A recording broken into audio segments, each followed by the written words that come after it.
जिसमें हम आज पढ़ेंगे PSIR करंट अफेयर्स और हमारा ऑब्जेक्टिव रहेगा कि हम ज़्यादा से ज़्यादा करंट अफेयर कर पाएँ। कुछ आर्टिकल्स के थ्रू ही करेंगे जिससे कि इजी रहे पढ़ने में भी और इंटरेस्टिंग रहे करने में भी।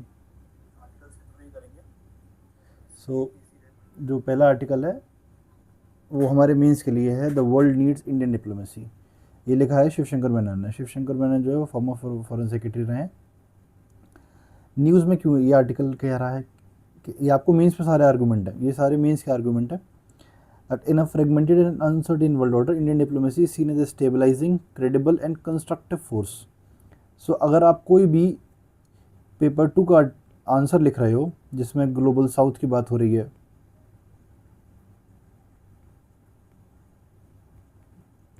या फिर आप कहीं भी नाम की बात कर रहे हो, या फिर द चैलेंजेस की बात कर रहे हो, challenges to Indian foreign policy, या फिर what are the objectives of India's world order, तो आप वहाँ पे ये सारी बातें यूज़ कर सकते हो। That the Indian foreign policy जो है वो in a fragmented world order, Indian diplomacy is seen as a stabilizing force. Is a stabilizing, credible and constructive force. From the global south to global institution, India is looked upon for leadership rooted in democracy, diversity and development. अभी आपका mains के लिए कहीं भी template हो गया कि as rightly said by Shivshankar Menon, the Indian diplomacy, Indian leadership is rooted in democracy, diversity and development. ये मेरा परफेक्ट इंट्रो हो जाएगा कहीं भी, ठीक। अब इनका कोर ये आर्गूमेंट क्या है, इनका मेन आर्गूमेंट ये है कि Indian diplomacy is never about power projection but it is about problem solving. कि हमारी जो डिप्लोमेसी है उसने हमेशा प्रॉब्लम सॉल्व किए हैं rather than creating the problems. For example अगर आप चाइनीज़ डिप्लोमेसी देखोगे, ऑन द कॉन्ट्री, तो जो चाइनीज़ डिप्लोमेसी है it is about hegemony, but Indian diplomacy is always about problem solving and partnership. And world को India क्यों चाहिए? Because India is a bridge between the developing and the developed world, between competing powers and between global aspiration and local realities.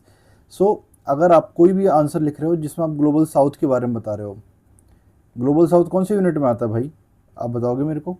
Global south जो है वो अपना unit 3 में आ रहा है, 2B में। आप ग्लोबल साउथ के ऊपर कोई भी आर्टिकल, कोई भी आंसर लिखोगे, आप वहाँ लिखोगे कि said by doctor Shivshankar Menon, the former ambassador, that India is a bridge between the developed and the developing world. Indian diplomacy is anchored, ये मेरा बहुत अच्छा इंट्रोडक्शन है। Strategic autonomy, value based engagement and civilisation ethos of Vasudhaiva कुटुंबकम।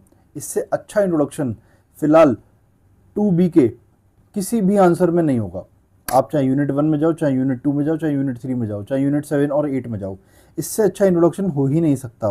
That the Indian diplomacy है, it is rooted in civilisation ethos of Vasudhaiva Kutumbakam and value based engagement, ठीक।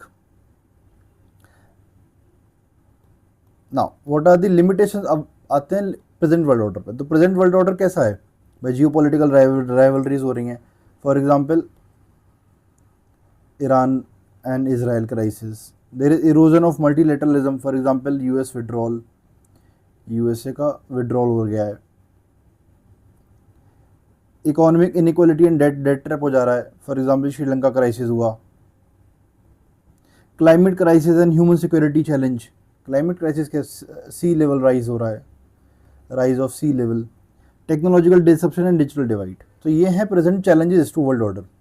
ये present जो global world order है ये है ना। इसमें इंडिया कहाँ यूनिकली प्लेस्ड है भाई? अगर क्वेश्चन आपसे ये आता है कि ब्रीफली टेल, अब मेंस में अगर आपसे क्वेश्चन पूछते हैं, मैंने आपको दिया इसलिए ये क्वेश्चन कि discuss the significance of India's rise, how can India contribute, analyse the role of India in addressing global challenges. So global challenges क्या है पहले आप ही बताओगे? नंबर 1, नंबर 2, नंबर 3, नंबर 4, ये 5, ये 5 ग्लोबल चैलेंजेस हैं इस टाइम जो वर्ल्ड फेस कर रहा है। इंडिया इसमें कहाँ प्लेस है? India is civilisation of power, democratic credibility है, डेवलपमेंट एक्सपीरियंस है, स्ट्रैटेजिक ऑटोनॉमी है एंड डायस्पोरा का नेटवर्क है। नाउ अगर एक और आपको ब्रॉड पर्सपेक्टिव देना है सो ब्रॉड पर्सपेक्टिव देने के लिए आप क्या करोगे, you will write that what are the pillars of Indian diplomacy. ये पिलर्स आप शिवशंकर मेनन के नाम से ही लिखोगे।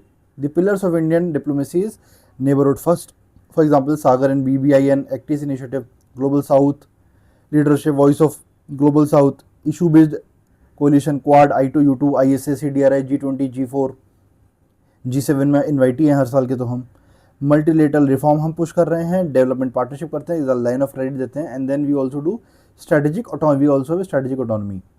सो अगर आप मेरे से क्वेश्चन ये पूछें कि व्हाट आर द पिलर्स, ये तो मैं GS2 में भी यूज़ कर सकता हूँ दोस्त, भाई GS2 में भी तो ये आंसर जाएगा मेरा same. What are the pillars of, मैं बस स्कॉलर का नाम नहीं लिखूंगा। तो पहला है सॉफ्ट पावर,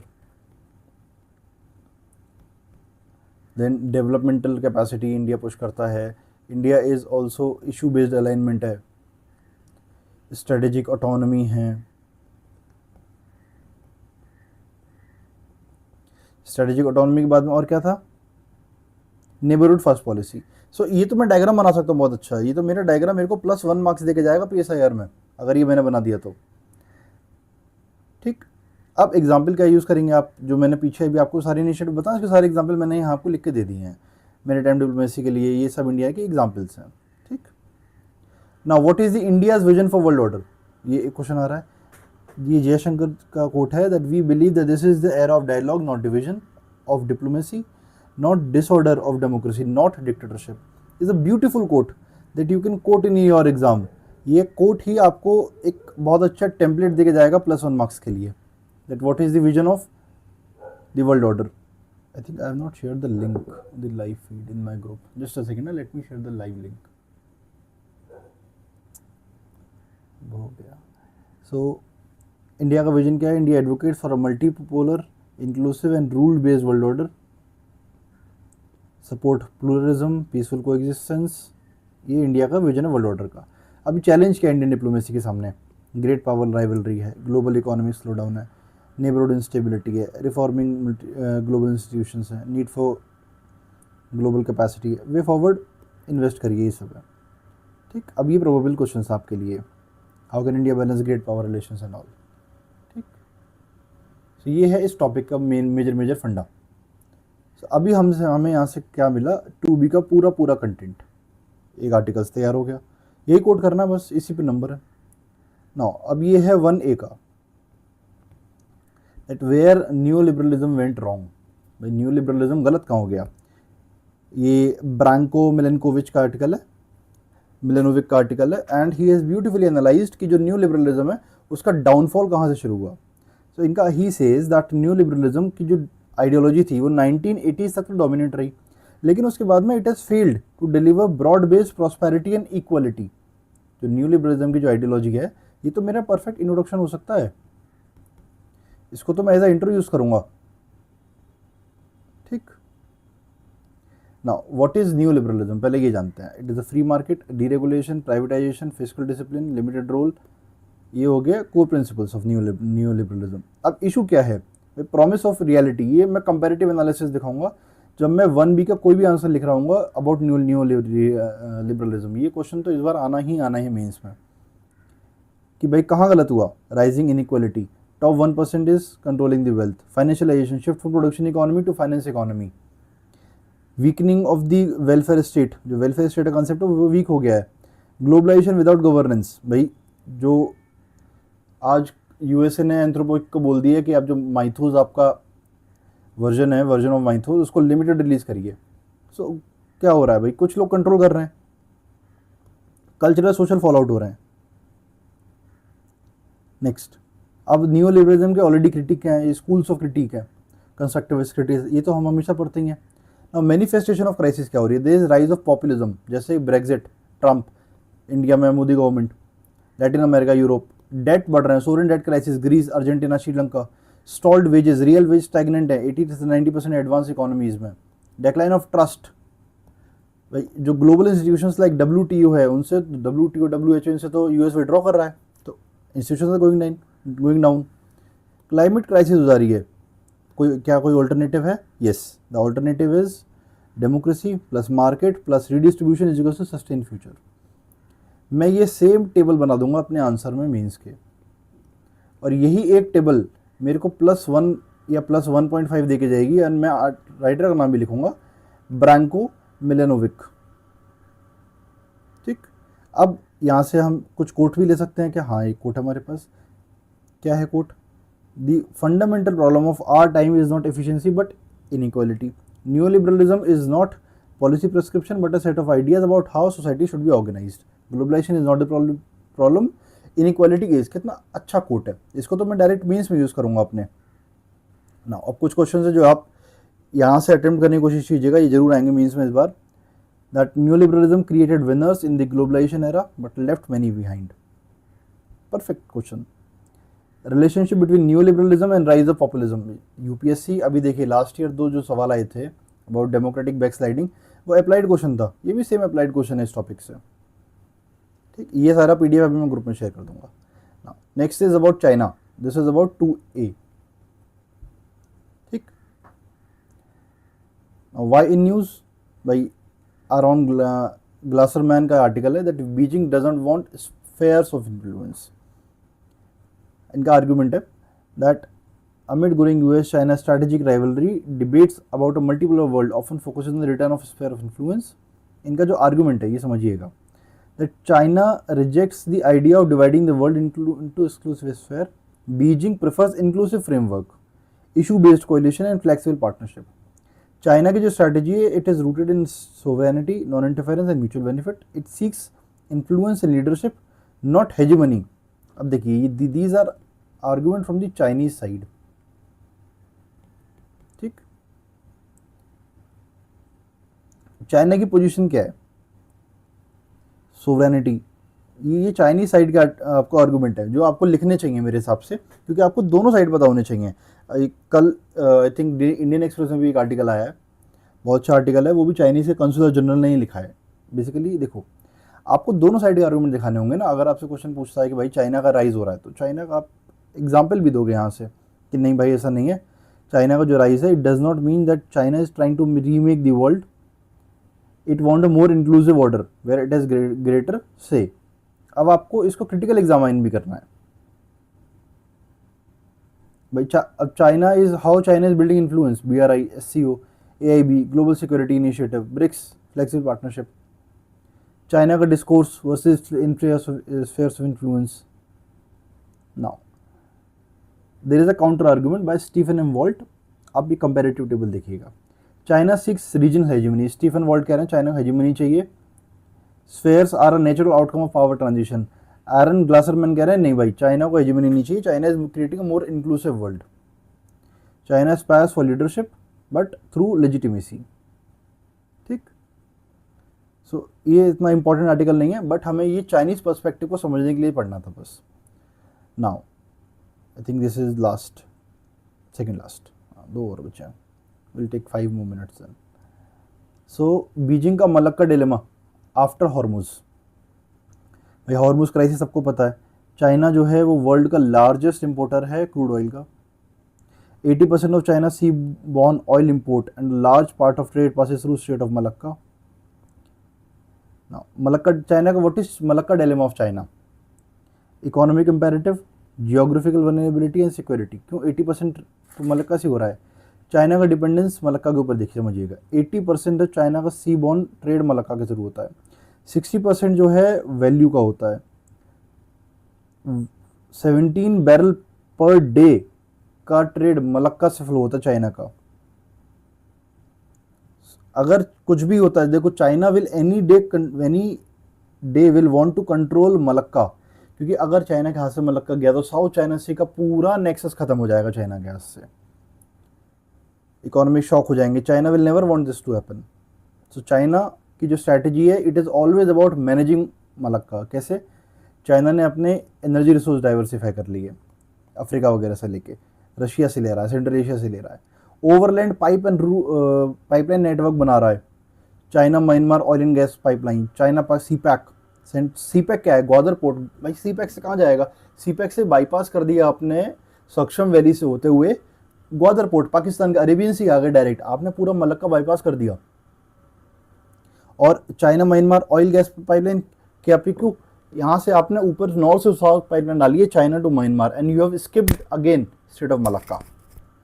दूसरा, they are also strengthening the liberation army, navy, aircraft वगैरह कर रहे हैं, डिप्लोमेटिक एंगेजमेंट कर रहे हैं नेशंस के साथ में, जिससे सी लेन कनेक्टिविटी सिक्योर हो जाए। BRI again string of pearls यहीं देखो। अगर इंडिया ने, चाइना ने अपना आपको स्ट्रॉन्ग किया तो इंडिया के ऊपर इम्प्लीकेशन क्या होंगे भाई? इस इम्प्लीकेशन ये होगा कि इंडिया को अपनी स्ट्रैटेजिक लोकेशन को लेवरेज करना चाहिए, तभी तो हम चाइना से कम्पीट कर पाएंगे, वरना कैसे कम्पीट करेंगे? Critically examine China string of pearl strategy and it's implication on India. ये मोस्ट प्रोबेबल क्वेश्चन है 3-4 साल से, हर साल ये न्यूज़ में रहता ही रहता है। सो आप इसको अच्छे से तैयार कीजिएगा। चलो ये लास्ट है, स्टीफन एम वॉल्ट का आर्टिकल है, one of the prominent writers on IR। He says that China की जो हेजेमनी है, इट माइट बी हैपनिंग। कैसे? What is hegemony? हेजेमनी का जो आइडिया पहले ये समझते हैं। हेजेमनी का जो आइडिया है वो ग्रामसी का है, that leadership not just by coercion but through consent. China की हेजेमनी क्या हो रही है भाई? चाइना मिलिट्री को मॉडर्नाइज कर रहा है, PLA को, मैंने भी आपको बताया। चाइना ग्लोबल इंस्टीट्यूशन बिल्ड कर रहा है, like AIIB, NDB, SCO। China is also building narrative and soft power. China is investing in belt and road infrastructure. Technological leap ले रहा है AI क्वांटम में। इकोनॉमी पावर हाउस बन गया, second largest economy तो हो ही गया इस टाइम पे China. So China is 18% of the world GDP, world का लार्जेस्ट गुड्स ट्रेडर है 2013 से, टेक्नोलॉजी में लीप जा चुका है, सेकंड लार्जेस्ट डिफेंस बजट है चाइना का। डिप्लोमेसी में तो पूरा जो थाईलैंड और कंबोडिया का बॉर्डर डिस्प्यूट है उसका रेजोल्यूशन किसने कराया? चाइना में। तो चाइना की जो हेजेमनी है it is building, and now is the time for China. अब क्वेश्चन आपसे आ सकता है that US and compare the hegemony of US and China. तो ये मैंने टेबल बना दी आपके, what are the limits of Chinese hegemony? Demographic decline, aging population है, इकोनॉमिक वल्नरेबिलिटी है, there is Chinese lack of trusted partners, democratic challenges, soft power deficit, US and allied balancing. ठीक, अब क्वेश्चन क्या आ सकता है यहाँ से? How should India respond? India को भाई इकोनॉमिक कंपटीशन बढ़ा देना चाहिए, डीप इन पार्टनरशिप करनी चाहिए, like quad, I2U2, maritime domain awareness कर देना चाहिए। India should lead in global south, invest in critical technologies. China's rise is transforming the global order. Analyze how it is transforming, because China is building a powerhouse which will challenge the American hegemony for sure. It will lead to end of US का unipolar movement end करेगा, shift from liberal rule based order to more transactional and power centric order. आपने देखा होगा भी US का पूरा जितना corporate sector था विद डोनाल्ड ट्रम्प चाइना गया, क्यों? Because it is shift towards transactional and power centric order. Rise of issue based coalition बढ़ जाएंगे, ग्रेटर जियो इकोनॉमिक फ्रेगमेंटेशन होगा, क्यों? Because China is controlling the processing of rare earth minerals. Normative contestation होगा, democracy and authoritarianism. China is always supporting authoritarianism in Africa, चाहे DRC हो चाहे Somalia हो। Countries will need to navigate a complex multipolar and competitive environment. ये answer हो गया। China का BRI reflect the quest for global influence, ठीक है, ये भी हो जाएगा। Examine the factor that could lead to the emergence of Chinese hegemony in the 21st century. Most probable question है ये। 90% चांसेस हैं कि इस साल यही क्वेश्चन आएगा मीन्स में, और आएगा तो मेरे को बता देना। ठीक, examine the factor that could lead to emergence of Chinese hegemony. देखिए ये सारे फैक्टर्स हैं, मिलिट्री का मॉडर्नाइजेशन, ग्लोबल इंस्टीट्यूशन बिल्डिंग, ये आपके एक एक पैराग्राफ है, ये 1 2 3 4 5। अगर आपने 5 पैराग्राफ विद 5 एग्जाम्पल लिख दिए आप, और स्कॉलर कौन है भाई? Stephen M vault.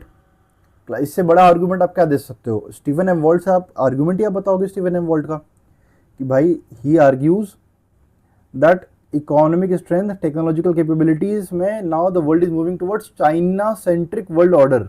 Stephen M Walt, पूरा आर्टिकल स्टीफन एम वॉल्ट से लिया है मैंने, इन्होंने आई थिंक लास्ट मंथ ही आर्टिकल लिखा था। Narrative and soft balancing, Confucius Institute is in UAE if I am not wrong. BRI, technological leap, economic power house. देखिए ये सारे आंसर आपके 5 के 5 आंसर हो जाएंगे। 10 मार्कर हो, 15 मार्कर, 20 मार्कर हो। GS2 में भी आ सकता है, ये कोई बड़ी बात नहीं है। क्या करना है अब मैंने आपको सारा बता दिया। नाउ इज योर ड्यूटी, ये PDF ग्रुप में आ जाएगी अभी, 30 सेकेंड्स लो, पूरी PDF पढ़ दो, एक एक PDF 30 सेकेंड्स में एक एक PDF पढ़नी है आपको फटाफट। और मैंने आपको शॉर्ट में पूरी समरी दे दी है, देखो न्यू लिबरलिज्म, ये सारी समरी है। पढ़ते चले जाना है, इसको प्रिंट करा लेना है और पढ़ लेना है। इससे बाहर करंट अफेयर्स है ही नहीं। जितना करंट अफेयर PSIR का मैगजीन निकालते हैं ना, लोग हल्ला मचाते हैं कि करंट अफेयर, कुछ करंट अफेयर निकालना नहीं है। आपको सिर्फ वो पढ़ना है जो अथॉरिटेटिव वॉइसेस हों। आपको न्यूज़पेपर में जो वॉइसेस आती हैं वो बहुत सारी अथॉरिटेटिव नहीं होती हैं, वो राइटर्स होते हैं हमारे जैसे। शिवशंकर मेनन भाई, ही इज़ अथॉरिटेटिव वॉइस। इनसे बड़ी वॉइस कोई हो सकती है कि इंडियन फॉरेन पॉलिसी में? ब्रांको मिलेनकोविक, आरन ग्लासरमैन, ची मैंगताइन, Stephen M. Walt. We will quote only those scholars who has authority plus legitimacy. हमको नंबर चाहिए, हमको ज्ञान नहीं देना एग्जामिनर को। देखो तुम सी राजा मोहन लिख लो, कोई दिक्कत नहीं है, सब लिखेंगे सी राजा मोहन। कुछ तो अलग करो अपने आंसर्स में। स्टीफन एम वोल्ट कोट करो, शिवशंकर मेनन कोट करो, ठीक। चलो तो अब एंड करते हैं वीडियो। चलो तब तक मिलते हैं अगली वीडियो में, तब तक के लिए जय हिंद।